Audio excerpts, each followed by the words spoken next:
kalau saya tidak salah. Jadi tempat itu dikasih nama Kaisarea Filipi. Terus kemudian ada tempat lain juga gitu, Filipi juga, Kaisarea Filipus namanya, tapi tidak dipakai untuk membedakan itu. Nah waktu itu Herodes Agripa I kalau saya tidak salah, dia kasih nama Kaisarea Filipi, bukan Filipus, karena ada tempat yang sama juga namanya, makanya dikasih nama Filipi di situ. Dan tempat itu merupakan suatu tempat yang indah sekali. Kaisarea Filipi itu tempatnya indah sekali. Begitu tenang, terus kemudian di sana ada mata air yang mengalir, asal muasalnya Sungai Yordan itu berasal dari tempat itu gitu. Di situ ada mata air di sana. Mata air itu mengalir ke Sungai Yordan. Terus tempat itu juga subur sekali. Sangat subur. Dan di sana mayoritas adalah orang-orang non-Yahudi. Kebanyakan orang-orang non-Yahudi yang tinggal di Kaisarea Filipi. Nah berdasarkan tempat dan lokasi yang kita ketahui tadi yang sudah saya katakan, bahwa pengenalan akan Allah itu bersumber dari Allah dulu. Seperti yang saya katakan bahwa Sungai Yordan, Yarden, bahasa Ibrani itu adalah Yarden, berasal dari Allah, turun terus sampai ke bawah. Itu arti dari Sungai Yordan. Pengenalan akan Allah itu turunnya selalu dari Tuhan. Makanya waktu Petrus mengatakan bahwa engkau adalah Mesias, anak Allah yang hidup, langsung Tuhan Yesus bilang, berbahagialah kamu Simon bin Yunus. Bukan kamu yang mengatakannya, tetapi Bapakku yang menyatakannya kepadamu. Sama seperti tempat itu, sumber mata air yang turun ke Sungai Yordan. Sungai Yordan, Yarden, bersumber dari Allah, turun terus ke bawah. Seperti itulah pengenalan kita akan Allah. Dari Allah dulu ke kita, kemudian kita mengalirkan lagi kepada orang lain dan menceritakannya kepada banyak orang. Seperti itu gambarannya. Dari Tuhan, ingat ya, pengenalan akan Allah bukan usaha kita, tapi dari Allah sendiri menyatakannya kepada kita, kemudian kepada orang percaya, dan kemudian lanjut kepada orang di luar sana. Kenapa seperti itu? Karena kalau saudara salah mengenal Allah, pasti salah menceritakan Yesus di luar sana. Bahaya sekali saudara. Makanya penting bagi kita untuk mengenal siapa Yesus itu dalam hidupmu. Petrus sudah tepat. Engkau Mesias, anak Allah yang hidup. Betul. Tidak ada yang lain. Murid-murid semua tidak bisa ngomong seperti itu. Tidak ada yang ngomong seperti itu. Yesus sudah tepat. Makanya penting bagi kita untuk mengenal Allah. Saudara benar mengenal Allah, maka benar juga saudara akan menceritakan kepada orang lain di luar sana. Saya yakin itu. Jadi pengenalan akan Allah itu begitu pentingnya. Supaya apa? Supaya saudara jangan salah menceritakan Yesus di luar sana. Jangan salah menceritakan Yesus. Kita tahu ada banyak Yesus di luar sana. Itu sebabnya saudara dididik di sini, kemudian saudara ikut Bible study, saudara belajar firman Tuhan 4 pasal 1 hari selama setahun. Saudara ikut persekutuan, saudara ikut apa lagi? Doa. Satu dulu saudara, tujuannya apa? Supaya saudara mengenal Allah itu dengan benar. Kalau saudara tidak mengenal Allah, Yesus Kristus, saudara pasti salah menceritakan Yesus di luar sana. Atau bingung mau mulai dari mana ketika penginjilan, aduh saya bingung mau mulai dari mana ini, apa yang saya mau ceritakan, bagaimana ya Yesus itu seperti apa ya, karena apa, enggak pernah baca Alkitab, bagaimana mau tahu Yesus itu seperti apa, bahkan enggak pernah ngalamin lagi. Nah, contoh yang paling simpel adalah Timotius. 2 Timotius 1 ayat 5, coba kita buka 2 Timotius 1 ayat 5. Bisa dibuka di sini atau tidak bisa? 2 Timotius 1 ayat 5. Oke ya, sebab aku teringat akan imanmu yang tulus ikhlas, yaitu iman yang pertama-tama hidup di dalam nenekmu Lois dan di dalam ibumu Eunike, dan yang aku yakin hidup juga di dalam dirimu. 2 Timotius 1 ayat 5. Nah, dikatakan di sana bahwa Timotius punya nenek namanya Lois. Kemudian Timotius punya ibu yang namanya Eunike. Jadi pengenalan akan Allah atau iman itu diwariskan dari neneknya, kemudian kepada ibunya, kemudian turun kepada Timotius. Sama seperti cerita di awal tadi yang saya sudah jelaskan, bagaimana pengenalan akan Yesus Kristus itu berasal dari Allah dulu. Turun terus kepada orang-orang di bawah, kepada kita, kemudian kepada orang-orang di bawah. Nah itu sebabnya makanya iman Timotius timbul karena dia lihat neneknya, kemudian dia lihat ibunya bersungguh-sungguh. Akhirnya apa? Rasul Paulus bisa langsung yakin, dia bilang begini, dan itu hidup di dalam kamu. Itu sebuah pernyataan kepada Timotius, pasti kau punya iman seperti nenekmu dan ibumu. Itu sudah pasti. Sekaligus juga untuk menstimulasi Timotius supaya imannya itu dia kobarkan, dia ingat kembali kebenaran firman Tuhan yang sudah diajarkan dari neneknya, kemudian dari ibunya, dan dia terima, ditambah lagi dari Rasul Paulus, membuat dia semakin bersungguh-sungguh menjadi orang muda yang luar biasa dalam Tuhan. Karena kita tahu sama-sama, iman timbul dari pendengaran. Roma 10 ayat, coba kita buka Roma 10 ayat 1. Benarkah tidak? Roma 10 ayat 1. Oke. Sudah dapat? Sorry. Roma 10 ayat 17. 7-nya terlewat. Roma 10 ayat 17. Roma 10 ayat 17. Jadi iman timbul dari pendengaran, dan pendengaran oleh firman Kristus. Imannya timbul dari mendengarkan firman Kristus. Saudara, ketika saudara belajar Bible study, saudara ketika saudara berdoa, saudara mendengar firman Tuhan, ketika saudara membaca setiap hari, ada yang saudara sebutkan, timbullah iman saudara dari situ. Firman Tuhan itu membuat iman saudara terus bertumbuh, bertambah-tambah. Karena apa? Iman timbul dari pendengaran. Pendengaran akan apa? Bukan mendengarkan lagu-lagu, bukan mendengarkan khotbah-khotbah, bukan mendengarkan, ada juga sih khotbah, tapi yang di sini dijelaskan iman timbul dari pendengaran akan firman Kristus. Jadi firman itu langsung yang kita dengar, saudara-saudara. Nanti kita akan belajar selanjutnya apa yang akan setiap orang akan harus lalui. Kemudian ketika tadi di awal kita sudah pelajari kalau salah mendengar salah mengenal Kristus, mengenal Tuhan, pasti salah juga memberitakan kepada orang lain gitu. Nah ketika saudara di jalan, tentu di keluarga, dimanapun, coba saudara tanya kepada orang-orang di sekelilingmu, kira-kira Yesus itu siapa sih bagimu? Pasti responnya akan beragam. Respon orang beragam kalau saudara tanya, Pak, kita tahu Yesus Kristus. Oh iya, itu toh Yesus yang orang Itali itu toh. Oh bukan Pak, Yesus bukan orang Itali, bukan. Itu salah satu bentuk apa? Yang didengar salah gitu. Yesus bukan orang Itali, Yesus orang Yahudi gitu. Itu salah satu bentuk yang pernah saya alami gitu. Ketika dia bertanya, Yesus itu siapa? Salah dia menjelaskannya.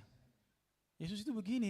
Oh, salah Pak, bukan itu. Bukan Yesus yang itu, mungkin itu Yesus yang lain itu. Mungkin Yesus Barabas atau Yesus siapa begitu ya. Tapi yang pasti dia bukan orang Itali. Itu salah satu bentuk bagaimana ketika saudara salah mengenal Yesus, saudara akan salah menceritakan Yesus. Bahaya sekali saudara ketika saudara salah mengenal Tuhan, mengenal Yesus Kristus Tuhan. Responnya ada yang negatif ya, tadi salah satu respon negatif ya. Ada juga ya respon positif gitu ketika ditanya siapa Yesus. Oh dia adalah penyembuhku. Nah itu Yesus. Oh dia adalah penolong saya. Karena apa? Karena dia ketika kesulitan, ketika dalam masalah, Tuhan tolong dia. Akhirnya dia menyatakan bahwa Yesus adalah penolong. Ketika dia sakit, kemudian disembuhkan, maka dia akan yakin Yesus adalah penyembuhku. Yesus adalah tabib. Masing-masing orang punya versi sendiri-sendiri. Positif, negatif ketika ditanya siapa Yesus. Dan kemudian kita perlu juga tahu bahwa Yesus menurut kebenaran yang kita akui. Di dalam ayat 15 sampai 16 tadi dikatakan, lalu Yesus bertanya kepada mereka, tetapi apa katamu, siapakah aku ini? Maka jawab Simon Petrus, engkau adalah Mesias, anak Allah yang hidup. Nah inilah saat pernyataan Petrus itu dinyatakan. Petrus berani mengatakan begitu karena apa? Karena dia punya relasional yang baik dengan Yesus. Makanya dia katakan, engkau anak Allah yang hidup, Mesias, anak Allah yang hidup. Ketika dia tanya gitu. Di awal-awal Tuhan Yesus bertanya dulu, menurut kalian orang-orang itu apa sih? Saya ini siapa gitu. Oh, engkau Yohanes Pembaptis, engkau adalah Elia, engkau adalah seorang nabi, engkau adalah guru, dan lain sebagainya. Ada banyak tanggapan orang mengenai Yesus ini siapa gitu. Tapi dia perlu bertanya langsung kepada murid-muridnya, menurutmu siapa saya? Kita sudah jalan 3 tahun nih. Kira-kira menurutmu siapa saya ini? Kalau saudara jalan dengan seseorang terus kemudian begitu dia bertanya, menurutmu siapa sih saya ini? Oh, kamu kekasihku, oh kamu pacarku.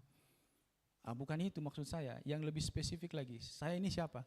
Oh, kamu tuh Leo. Atau mungkin dia, kamu itu seperti ini, kamu adalah A, kamu adalah B, kamu adalah C.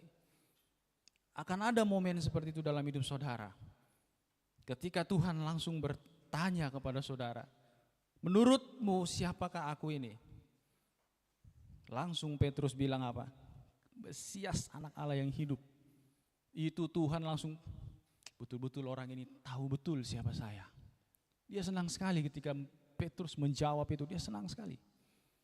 Sampai-sampai dia katakan ayat selanjutnya. Nah, Mesias di dalam pada waktu itu menurut orang-orang Yahudi ada banyak sebenarnya ya. Ekspektasinya orang Yahudi tentang Mesias itu banyak sekali. Ketika dikatakan Mesias itu bukan hal yang ecek-ecek saudara, bukan hal yang kaleng-kaleng. Ekspektasi orang Yahudi pada waktu itu adalah Mesias politis. Pertama, yang mereka tahu, Mesias itu keturunan Raja Daud, langsung descendant of the King David.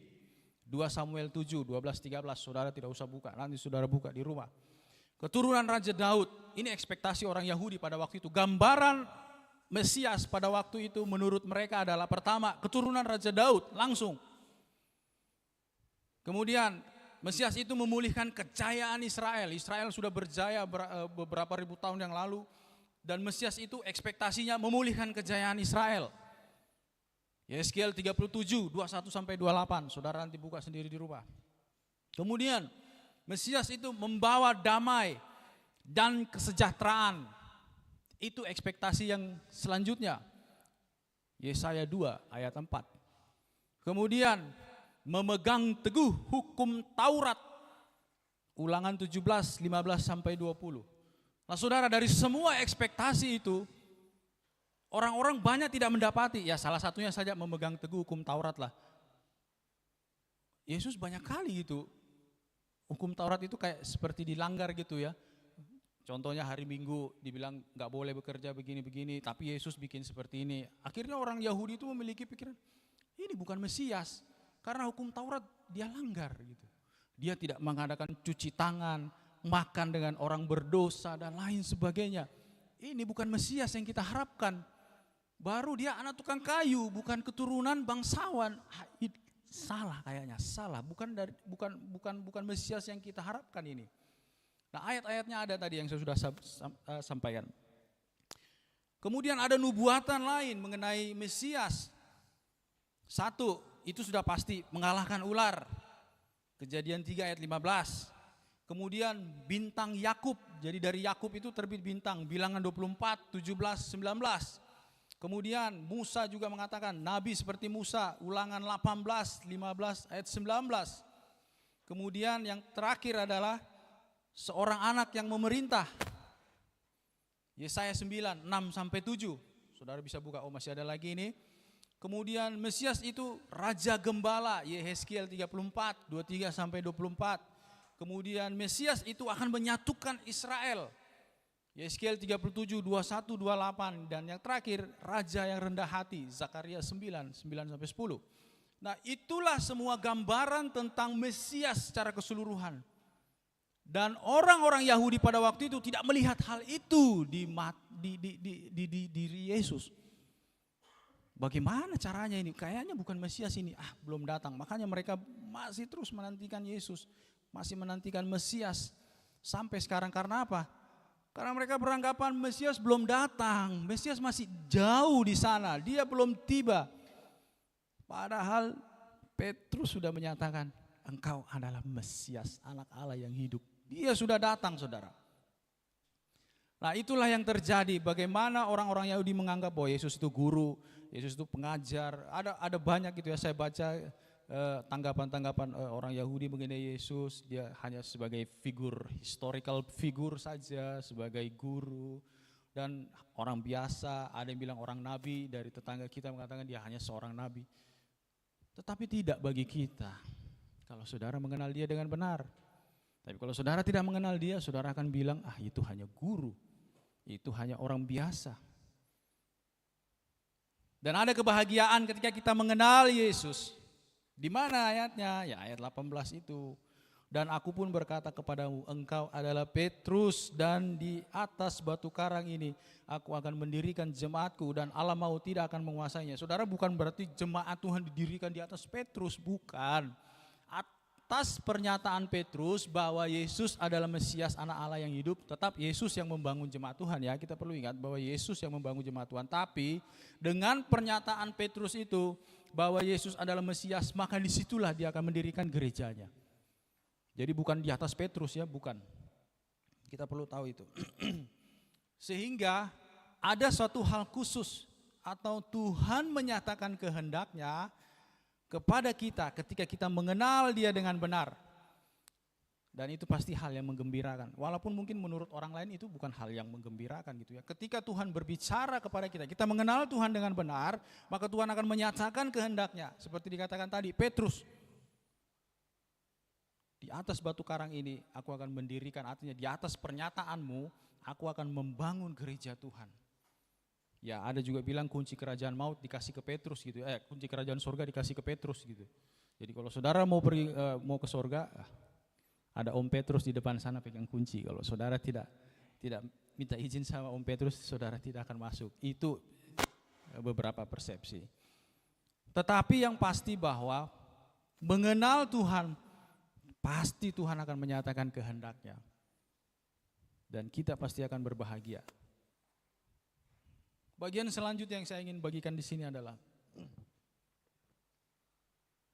Yesus yang aku alami. Nah, ini Yesus yang aku alami ini. Ada banyak juga orang mungkin mengalami Yesus tapi tidak kenal Yesus. Bisa. Adakah contohnya? Ada. Di dalam Yohanes 9. Dalam Yohanes 9 kita tahu sama-sama siapa di Yohanes 9 cerita tentang, sudah lupa ya, orang buta yang sejak lahir. Yohanes 9, kita buka saja, ada cukup panjang ini. Saya tidak akan membacakan semuanya. Tapi saya akan memberikan gambaran. Jadi kisahnya bagaimana Yesus menyembuhkan seorang yang buta sejak lahirnya gitu ya. Dari kecil orang tuanya tahu bahwa anak ini lahir buta. Terus kemudian ketika tiba di sana, proses penyembuhan orang itu adalah melalui apa? Bagaimana caranya Tuhan Yesus menyembuhkan orang ini?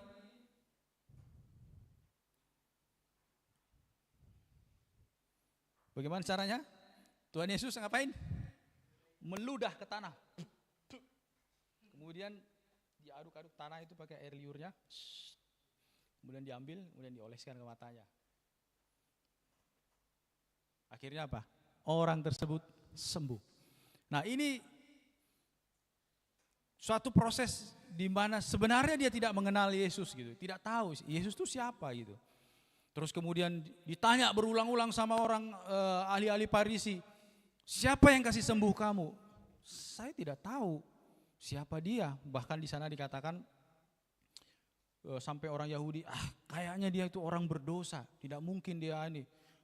Terpujilah Tuhan, ada ayat di sana dikatakan terpujilah Tuhan, tapi kami tahu kayaknya dia itu orang berdosa. Kemudian dia memberikan suatu sanggahan. Kita tahu sama-sama dari dahulu tidak pernah ada orang yang menyembuhkan orang buta sejak lahir. Kalau orang itu bukan berasal dari Allah, dikatakan seperti itu ketika dia berbicara dengan orang Farisi. Jadi sebenarnya sudah tahu gitu, orang Farisi itu sudah tahu Yesus itu siapa gitu. Tapi mereka masih tetap saja memiliki ekspektasi Mesias itu seperti ini gitu. Akhirnya apa? Akhirnya orang buta itu menyatakan sendiri gitu. Di dalam Yohanes 9 ayatnya yang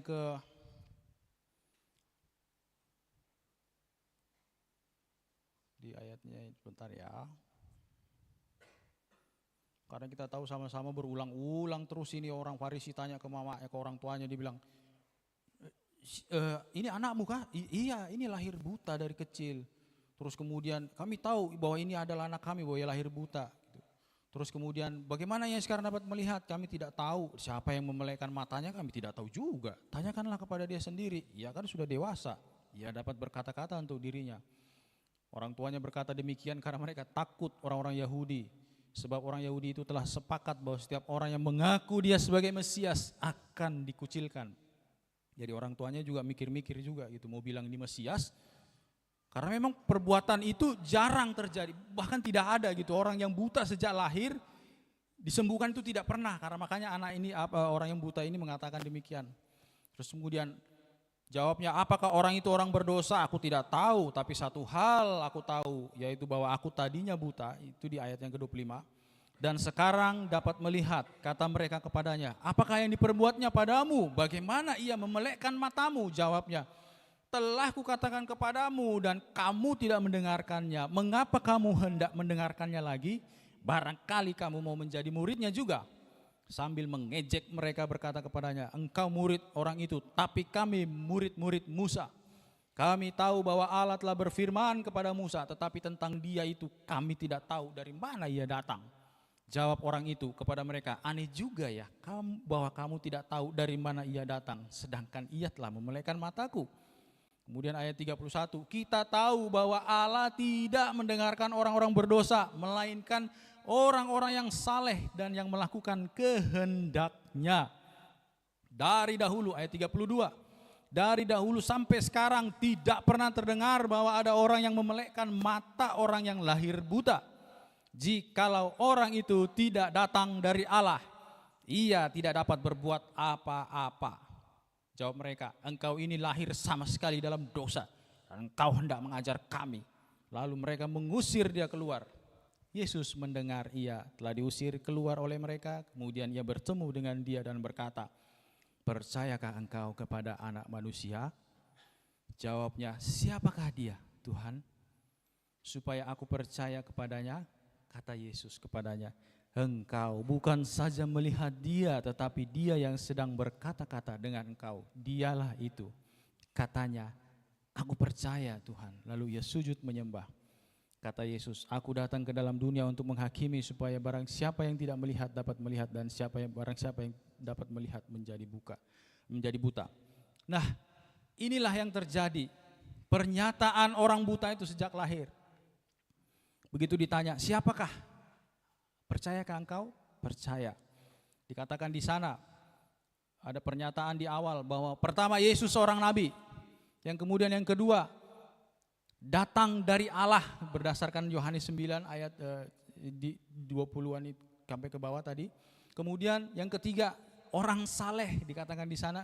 Tidak mungkin Allah mau mendengarkan orang-orang kalau orang berdosa, kalau hidupnya tidak saleh. Yang ketiga, yang keempat adalah Yesus adalah Tuhan, karena di sini dikatakan jawabnya siapakah dia, ayat 36 Yohanes 9:36, jawabnya siapakah dia, Tuhan. Dia langsung berkata Tuhan. Dia tidak mengenal Yesus. Saya yakin dia tidak mengenal Yesus, tapi dia mengalami Yesus. Karena matanya sudah dicelikan, makanya dia bisa bilang seperti itu. Jadi akan ada momen-momen seperti itu di luar sana. Orang-orang tidak mengenal Yesus, tapi mereka mengalami Yesus. Apa yang mereka alami? Kuasanya Yesus Kristus, kuasa kesembuhan.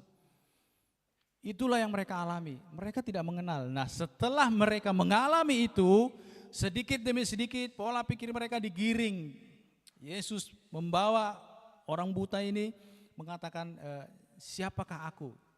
Kemudian dikatakan, percayakah engkau? Percaya. Jadi setelah dia mengalami Yesus, baru dia mulai mengenal Yesus. Sehingga dia bisa berkata, aku percaya engkau adalah Mesias. Jadi ada proses seperti itu.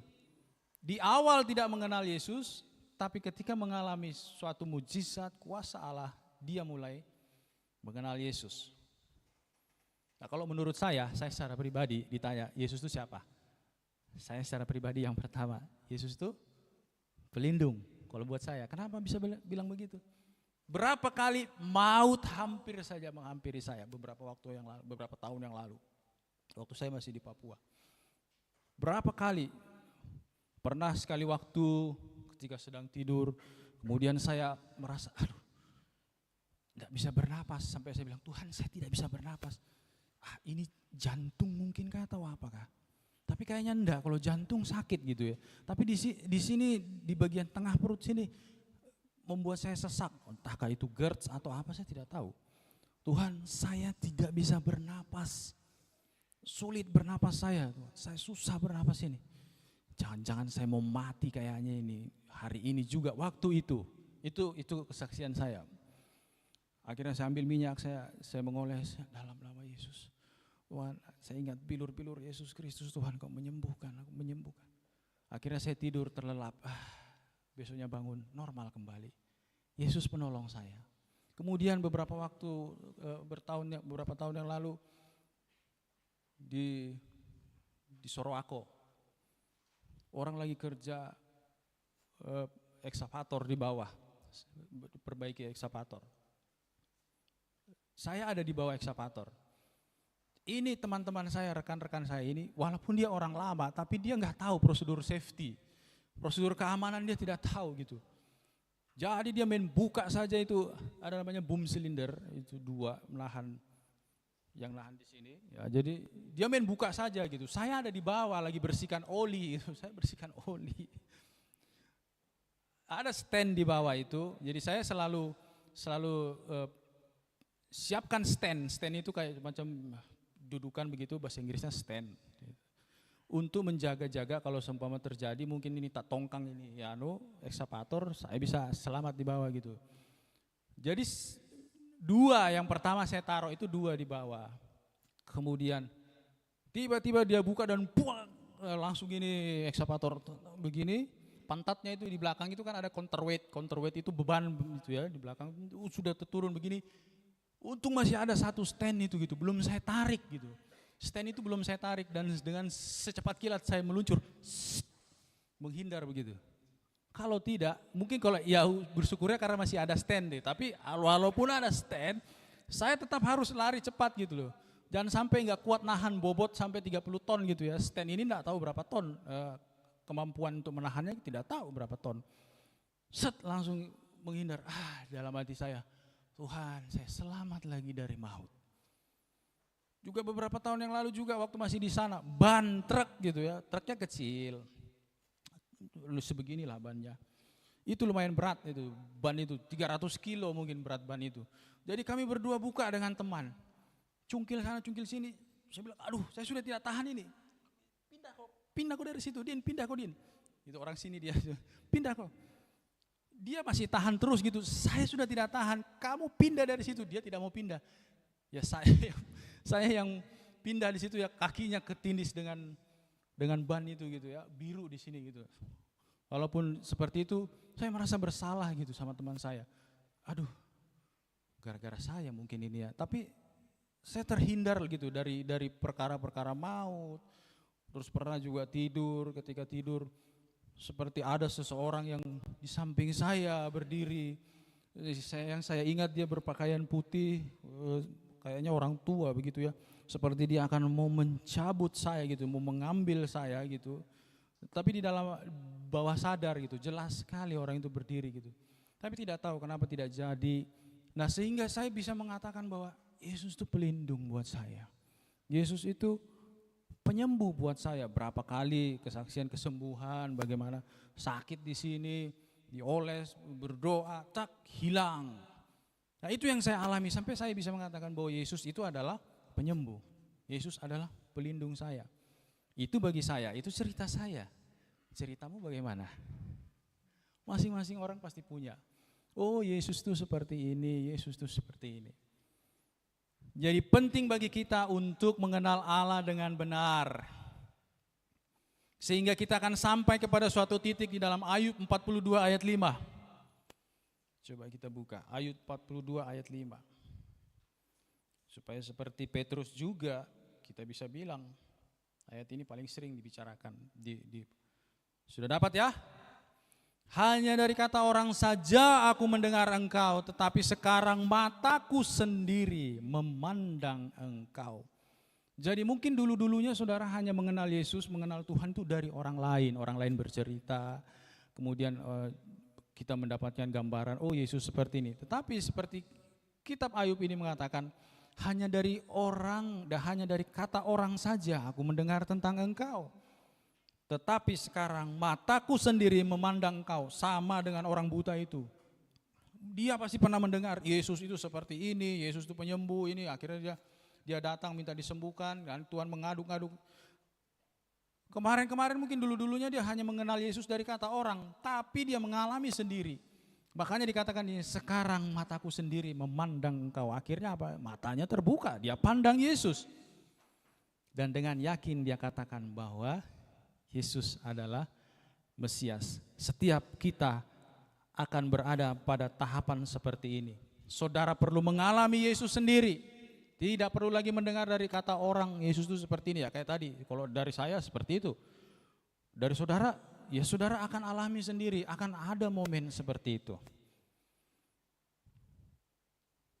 Kita sampai pada kesimpulan yang pertama. Sehebat apapun tingkat pengenalan kita tentang Tuhan, kita perlu ingat, itu dari Tuhan yang menganugerahkannya. Sama seperti Petrus, Tuhan berkata, berbahagialah engkau Simon bin Yunus. Bukan engkau yang menyatakan itu, tapi Bapakku yang di sorga. Saudara perlu ingat itu. Tingkat pengenalan saudara akan Tuhan, itu dari Tuhan. Kedua, terus berusaha untuk mengenal Dia dan memiliki hubungan yang up close and personal. Saya tidak tahu kalimat ini, saya teringat terus gitu ya. Acara apa gitu, up close and personal. Mungkin ada saudara yang tahu gitu ya. Ini kalimat apa gitu, tapi betul kita perlu dekat gitu ya. Kayak tadi, kalau jauh ya kau enggak dapat nasi kotak, kalau kau dekat ya nasi kotak cepat dekat gitu. Dan langsung dikasih seperti itu. Kita perlu dekat gitu. Kita perlu memiliki hubungan yang relasional dengan Tuhan, terus berelasi dengan Tuhan. Kalau saudara mau mengenal Dia. Kemudian mengakui Dia sebagai Tuhan, maka tindakan kita juga harus sejalan. Karena jalan salib berarti bertentangan dengan jalan dunia. Itu sudah pasti. Kalau saudara mengakui Dia sebagai Tuhan, please, tindakan kita juga harus sejalan dengan yang kita katakan. Karena jalan salib berarti bertentangan dengan jalan dunia. Nah, 3 kesimpulan ini kita perlu ingat semua, bahwa mengenal Tuhan butuh proses, hari lepas hari, hari lepas hari. Jangan pernah lupa untuk kita mengenal Dia dengan sungguh-sungguh. Sebab bumi akan penuh dengan pengenalan akan Allah, sama seperti dasar laut menutupi dasar samudra. Itu akan ada momen itu. Oleh sebab itu kalau saudara sekarang baca Alkitab, saudara berdoa, saudara ikut Bible study, please, itu untuk mengenal Yesus dengan benar, supaya ketika kita pergi keluar sana memberitakan Injil, tepat, Yesusnya cocok, Yesus yang itu, yang ada di dalam kitab suci, bukan Yesus yang lain. Selalu saja semuanya berdasarkan kitab suci. Mati berdasarkan kitab suci, kemudian dikuburkan dan bangkit pada hari yang ketiga sesuai dengan kitab suci. Kita mengenal Yesus sesuai dengan kitab suci. Amin. Saya mengundang pemain musik ke depan.